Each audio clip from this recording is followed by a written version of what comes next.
The contentious demonstrations experienced in the country, championed by the youth, aim to root President William Ruto's entire administration out of office, made the head of state take a austerity measure in his administration 2 weeks ago. A GBS TV conducted a survey on Kenyans' opinions on their expectations, and here is a report and the public opinions from Kenyans. For a period of 3 weeks now, the country has been under immense pressure from the young Turks, urging President Ruto to do changes in his administration. The head of state submitted and took the austerity measures after the immense pressure was exerted to him by Kenyans. In keeping with the enhanced austerity measures we have committed to implement and align government expenditures within the budgetary implications of the withdrawal of the Finance Bill 2024, the following actions shall be taken with immediate effect towards the realization of the new budget. 47 state corporations with overlapping and duplicating functions will be dissolved, resulting in the elimination of their operational and maintenance costs, and their functions will be integrated into the respective line ministries. Staff currently employed by the affected corporations will be transferred to ministries and other state agencies within government.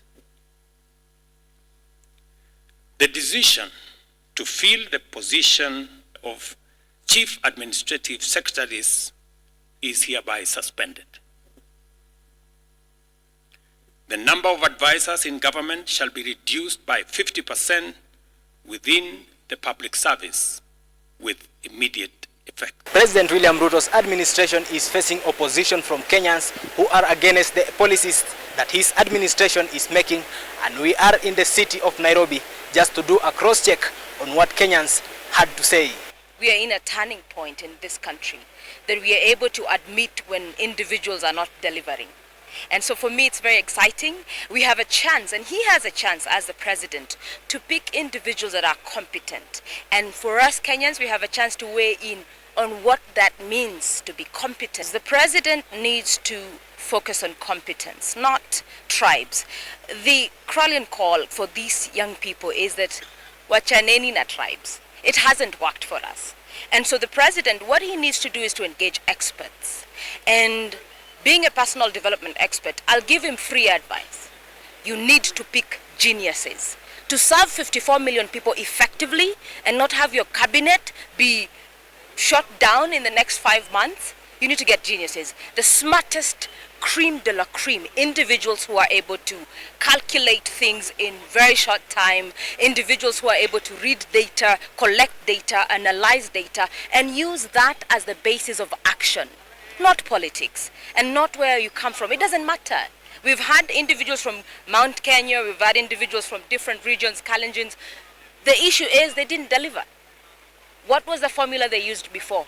Politics, interest, it has failed. He must rely on science. More importantly, he must rely on natural gifts and talents that God has given people. We do have geniuses in this country. Tunakaga tunaangalia TV while this nation is burning, and you have solutions. The already angered Kenyans have still vowed not to cool down, but instead have decided to focus on putting the president on toes if he doesn't comply to what they are demanding for. We are going to show the government, we are going to show even the world that this thing is not about to cool down. The kitchen is very hot. Until the president hears our call, we are not going to cool anytime soon until we achieve what we want to achieve. On the president's move to Nakuru, where he accused the Ford company for financing the demonstrations in the country, the Kenyans considered it as a political move and blamed him because, according to them, the head of state's move is pulling the country behind instead of pushing it forward. The relationship between the citizens and the political people is like a bad relationship. Now, if you've been abusive in a relationship for a long time, what happens is when you say I will stop, it does not, we don't listen to that, because that is just simply your words. Action. I think that the only way the president will be able to quiet the Gen Zs is to begin to act with integrity. It starts with him. We will not have a cabinet with integrity unless the president begins to show integrity. His recent move in Nakuru is political, which is why we're moving one step ahead and 15 steps behind. Because Gen Zs can listen and hear, and they are learned. He's going back to politics, not issues that are being raised, and not action. Rhetoric will not do it. Davis Karani, GBS News, Nairobi.